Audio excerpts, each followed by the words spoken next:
Hi, I'm Stephen Dooley, Head of Market Insights here at Convera. I'm joined with Kevin Ford, our North American FX strategist, and presenting today the updates from our global FX outlook for the month of May. And certainly this month, there are no prizes for guessing what the major theme has been in financial and foreign exchange markets. It's been the US President Donald Trump's announcement around tariffs and the seismic effect it's had on financial markets. The US's S&P 500 key share market index had its fifth biggest two-day loss over the last 75 years after this announcement. A huge impact across financial markets and in FX markets. The US dollar now down 8% year to date. It's its third worst start to a year and really shows you that the impact of the tariffs has been incredibly dramatic right throughout financial markets. So that's what we'll be mainly looking at this month, how those tariff announcements have impacted across FX markets. Now, first of all, as we mentioned, the US dollar really key. We've seen a huge move lower in the US dollar, fell around about 5% in April and fell below 100 for the first time on the US dollar index for the first time since 2022. Unusually, the US dollar in the short term at least seemed to give up its safe haven status and instead was trading a lot more around expectations for US growth. The euro had an incredible rally. It's actually seen its fastest rally in 15 years, up more than 14% from the recent lows. And that move that we've seen from around 101 up to around 515, absolutely incredible as markets shifted their expectations for growth and their expectations for where they were looking to make investments. The British pound was also solidly stronger, helped by the US dollar weakness, but also by the fact that it seems relatively insulated from the worst of the tariff news, moving up to a 3-year high on the British pound, up at that 134 level, which provided some short-term resistance for this pair.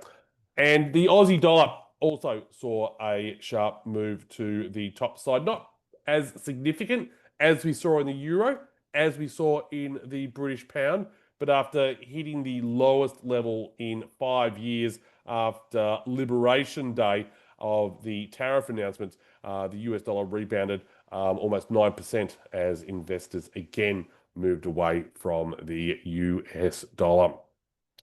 So away from the FX markets, let's have a look at some of the big market themes from the week, from the month. So, Kevin, first of all, what have we seen in the risk across risk sentiment? Yeah, hi Steve. So yeah, it's been a very volatile month for markets. Heightened volatility and geopolitical risks, coupled with tighter financial conditions, have pushed the global risk sentiment index to multi-year lows. Basically, mixed signals from President Trump and his economic cabinet have been eroding trust in U.S. policy, keeping investors cautious. Concerns over the trade war and independence of the U.S. Central Bank have further shaken confidence in U.S. assets, which has definitely kept investors really, really cautious.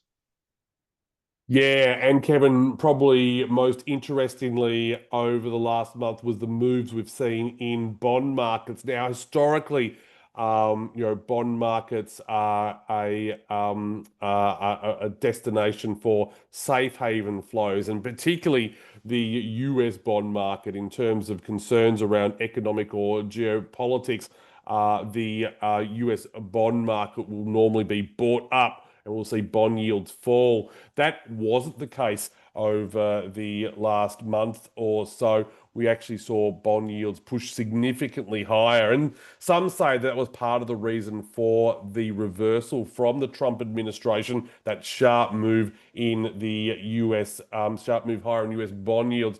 President Trump said the market was getting yippy and did decide to pull back from some of the harshest tariffs.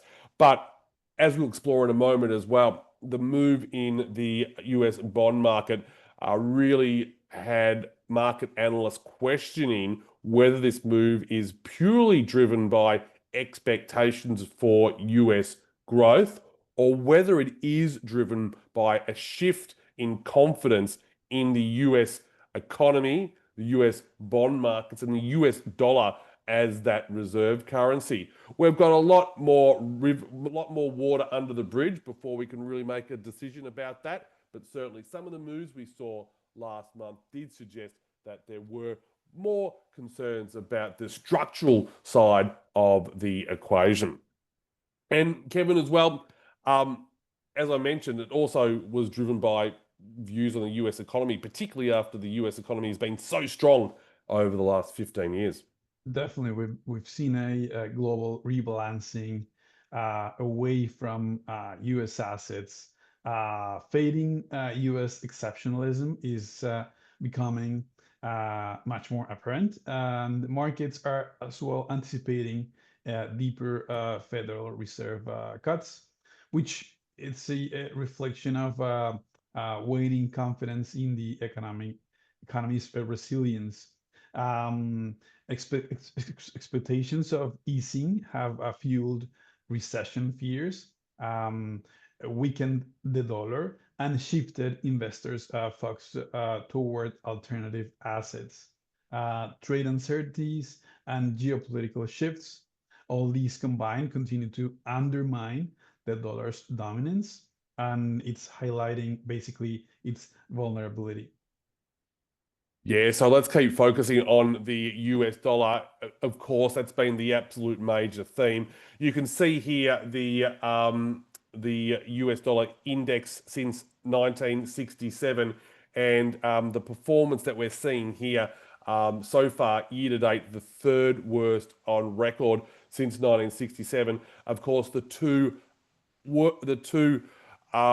years that saw an even worse performance was first of all, 1986, directly after the Plaza Accord, which was a coordinated devaluation of the US dollar, and 1973, just after the US dollar went off the gold standard. So from that perspective, the move we've seen lower so far in the US dollar really clearly historic and up there with the most significant moves lower we've seen in the greenback.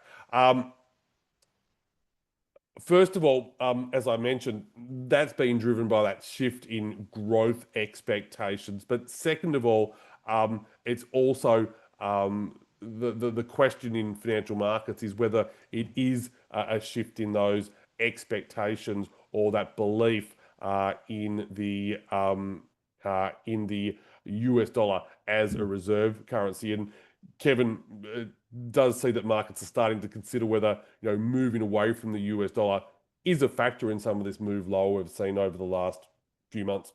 Definitely, markets are increasingly exploring this idea of de-dollarization with reduced reserves and disinvestment from US weighted assets, as mentioned before. And this trend reflects basically this growing skepticism about the dollar's dominance and sensitivity towards policy changes. While dollar has stabilized following Trump's reversal on key policies and, of course, Fed independence, the underlying risks are persistent. Challenges stem from trade disruptions, economic uncertainty, and a dovish Federal Reserve pressure, suggesting a prolonged dollar weakness for the moment. Yeah, thanks, Kevin. So look, that was then. Let's have a look ahead to what's coming up for the month ahead. And what we've seen certainly over the last couple of months is that that central banks have really continued to look to cut rates. Certainly for the moment, the expectation is that the tariff news will be negative for global growth, and that means that we might see further central bank moves to cut. From the US, the situation's a bit more uncertain. The Federal Reserve Chair, Jerome Powell, has signaled that the uncertainty around the impact of tariffs, particularly on price levels, means that the Fed's a little less likely to cut rates than some of the other central banks. Now, historically, what that would normally mean is that the US dollar will strengthen if interest rates in the US stay above other countries, other regimes, then the US dollar historically would get higher. At the moment, as we said, the US dollar has been under pressure, but as we sort of look at the major events for the month ahead, that narrative about other central banks cutting, the Fed may be more reluctant, will be the key story in terms of major events over the course of May. We've got, in particular, the US non-farm payrolls out on the 2nd of May. Later in the month, we've got the Bank of England decision on the 8th. We've got the Reserve Bank of Australia decision on the 20th of May. But of course, the highlight are really going to be that Fed decision out on the 7th of May, and really trying to get some more clarity over what Fed policy might be. Okay, so let's have a look at what this means for FX markets. First of all, let's have a review about where we've seen the most volatility so far this year, and also have a look at which markets have moved both away and closer to some of those long-term historical averages, which we sort of use as a proxy for value. So, Kevin, maybe first of all, walk us through what we've seen in terms of volatility over the last 30 days and the year so far. Definitely. There's been three currencies that were on the spotlight throughout April: the Swiss franc, the euro, and the dollar yen. Basically, the currencies, as risk aversion gripped in markets, there was there was a lot of demand for safe haven assets. It was consistent throughout the month, and it allowed a large breakout in prices in the Swiss franc, the euro, and the dollar yen. As these currencies have been seen throughout the month as safe havens.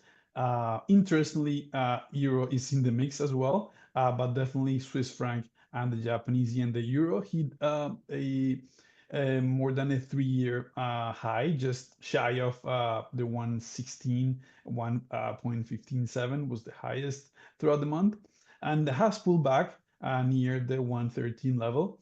Definitely that 20-day moving average of the 111 is a key support level. And we've seen as well the British pound reaching 7-month highs above 113, 134.2, and it's trading near the 133. But as you see in this chart, the trading ranges and the volatility was mainly focused on these currencies that are seen as safe havens: Swiss franc and dollar yen, kind of like still in the spotlight in the FX market.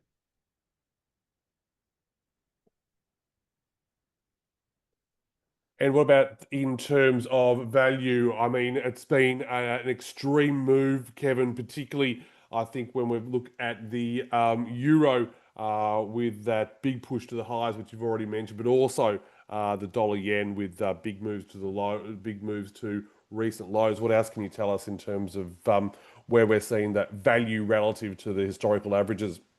Yeah, definitely. I missed mentioning the Canadian dollar as well and the Mexican peso, which have surprisingly performed really well to countries that have been hit directly as major trading partners with the US. They have gained Canadian dollar 4% against the US this month, the Mexican peso 6%.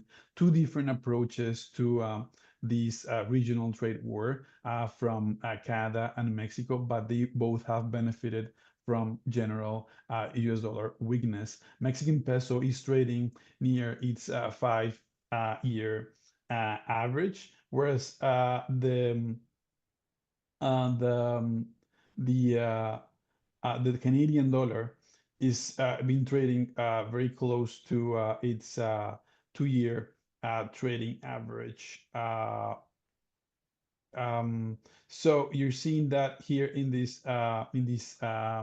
table that yeah, euro, as you see in throughout the year, the 1 year, 2 year, 5 year, it's definitely been surprising above these short-term and medium-term averages, as well as the British pound. And you see that for the Canadian dollar approaching its 2 year average, still 4% away from its 5 year average, but the Mexican peso did hit that mark. For the British pound, it's not that far from those medium term average, but just for the first quarter of this 2025, we're seeing that for the majors, the euro and the British pound, these level these price levels and the movements that we've seen have been really surprising and historical. Yeah, this table I just find fascinating, Kevin, because it is completely flipped over the last 3 or 4 months. At the start of this year, the euro, the Canadian dollar, the Mexican peso, clearly the worst performing currencies going into the start of President Trump's term. And 3 months into that term, completely flipped around, and the euro, the peso, the CAD, some of the best performing currencies. So it has been incredible, and that just really illustrates the volatility, the uncertainty, the unpredictable nature of trying to manage foreign exchange in the current environment. Okay, so let's have a look at some of the forecasts. And I think the defining theme at the moment is when we talk about how the US dollar's had such an extreme move lower at the start of the year. The natural inclination is there potential for the US dollar to give some of that rebound back? Are we going to see markets snap back to an extent? And certainly in the short term, there is the possibility of that. Some of the momentum studies that you might look at, the relative strength index, the MACD, the moving average convergence divergence lines, some of the indicators that technical analysts will look at have moved to a more extreme stretch period. So that's certainly what we're looking at. But by the same token, these tariff impacts will take a time to work through. But for now, you can see where the euro US dollar is right at the top of that that trading range, the expectation over the next 12 months. You can see that 12-month expectation to the downside. The kind of trading range that we normally see in the euro US dollar is around about 15%. This takes account of that. And so, the expectation, the kind of move that we can see is back down to 101 or up down to 119 over the next 12 months. The baseline view is back to around 110 by the end of the year. That's really driven by, at the moment, expectations of where US interest rates will be. They certainly seem likely to end up above the ECB. They certainly are at those levels now. And if that is the case, and if markets move away from focusing on this US exceptionalism, then that's what can see the euro US dollar move back to around that 110 level. But again, you can see the wide expected range. The euro dollar has already moved 15% so far this year. So this kind of range in this kind of environment certainly has to be expected. Similarly, with the pound at the top end of the trading range, again, you can see the trading range for the course of 2025, 119 to the downside, 138 to the top side. That core view, as we get towards the end of the year, around 126 to 132 with a target of 129. Again, if the US dollar does give back some of those losses that we've seen, if we do see a rebound, that's what can drive the pound US pair back towards into that zone, certainly for the Q2 between 126 and 130 for our central scenario. Kevin, what's happening in some of the North American currency pairs? Well, definitely the Canadian dollar has been performing really well throughout April, specifically 4% gaining against the US dollar. And yeah, breaking below key support levels. First was the 140 a few weeks ago. Now, to end the month, it's tested below the 138. And to end the month, we got to see know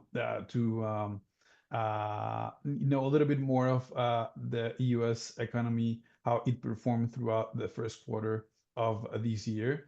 And definitely that front running of import goods has affected and impacted the print, as well as some decrease in private expenditure. The government expenditure as well had an impact in the print as well. So definitely all this compounded is affecting sentiment and is pointing towards an economic slowdown, not only in the US but globally. So this has definitely, in a way, supported the loonie by relative effect against the US dollar. The fundamentals in Canada, they haven't really changed. We got to know as well the advanced GDP for the month of February today as well to end the month April 30, and it was a decline in the economic activity for the month of February. So all in all, with the new prime minister, a new leader in the country, what the market is expecting is renegotiation of a trade deal happening earlier than before the end of 2025, which would definitely give a boost not only to the economy but as well to prospects in the currency short term. It has erased completely all these the tariff premia that we saw gaining since October last year. So to end the month, the US CAD is trading at its 6-month low, and definitely has benefited from general US dollar weakness. And we'll see what will happen in June with the Bank of Canada. The minutes or the comments from that the previous Bank of Canada meeting came as well. Today was a heavy end of the week today in terms of macro data, pointing as well towards a more dovish signal from the Bank of Canada. Likelihood of a rate cut as of now, it's 57%. A flip of a coin, but definitely markets are inclined to see more rate cuts in the second half of 2025. And what about the dollar peso, Kevin? As well, little changed after, but just to close the month after the markets got to know Q1 2025 GDP. The Mexican economy avoided just by a thin margin recession, that recessionary print, thanks to an increase in agricultural production. All those services has been affected by uncertainty and the economic um, um, interaction and with the US. So the peso, as mentioned before, trading at its 5-year average, it's been impressive over the last 5 weeks how it's appreciated against the US from 21 level now at 19.5, which is basically what we saw just for just 2025. We're seeing best case scenario already happening in April. And the Bank of Mexico is expected to keep cutting rates. This should support the price around this level. The carry erosion definitely won't help the Mexican peso, but this more of a negotiating approach from President Sheinbaum is helping the prospects on Mexican peso that has as well erased tariff premia. The bearish positioning against peso as well has been unwinded, and we are likely to see the Mexican peso trading in this range between the 19.5 and 20 level, as well held by this generalized um, sentiment of weak dollar. Great, thanks, Kevin. So, looking at the Aussie US again, like a lot of the other US dollar pairs, you can see the Aussie US right at the top of the expected range. We've got for the Aussie dollar over the next 12 months a downside target of 58, a top side target of 69. Actually, that really understates the historical long-term trading average of the Aussie US, around about 18% per year since it was floated in 1983. Again, at the top side of the expected range, with the US dollar so much weaker, you can see the target for the year end is down at 63. There is the possibility to drive higher. First of all, really around the Australian inflationary story. The Reserve Bank of Australia, much more reluctant to cut rates than many other central banks. Q1 inflation that was released at the end of April was above expectations. So it does show that the Australian central bank does still have some policy moves that it needs to undertake to keep inflation lower, and as a result, then keep the Aussie dollar elevated. On the other side, the Aussie, of course, extremely vulnerable to the worries around trade wars. Too fast, too furious from the tariff story. Certainly very negative for the Aussie dollar. So that what we've got there, that 11-cent range for the Aussie US, certainly very realistic in the current environment. And then finally, looking at the dollar CNY, the Chinese yuan has remained relatively stable, mainly because of looking at the pair, the dollar CNH, which is the offshore traded pair, really capped under around 740, and the dollar CNY, of course, closely related to that.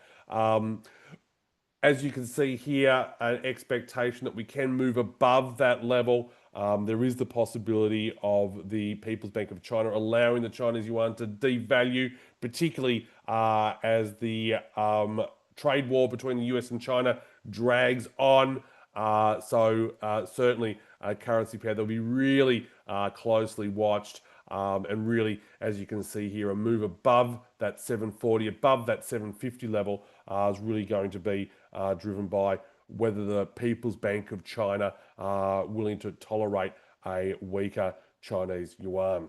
So that's it for the review this month. Of course, all of this material and more is available in our Global FX Outlook report. We publish it each month to provide an update about what's happening in markets, what's coming, and provide the latest market forecasts. And of course, it's all part of what we do here at Convera, whether it's helping manage currency volatility or whether it's about managing some of the geopolitical uncertainty, sanctions. Our payment systems is here to help our customers make payments to facilitate business right around the world. If you've got any questions, of course, you can contact us here on the details below, and please make note of the disclaimer. Thanks, Kevin, for joining us today, and look forward to speaking to you again all next month. Thank you.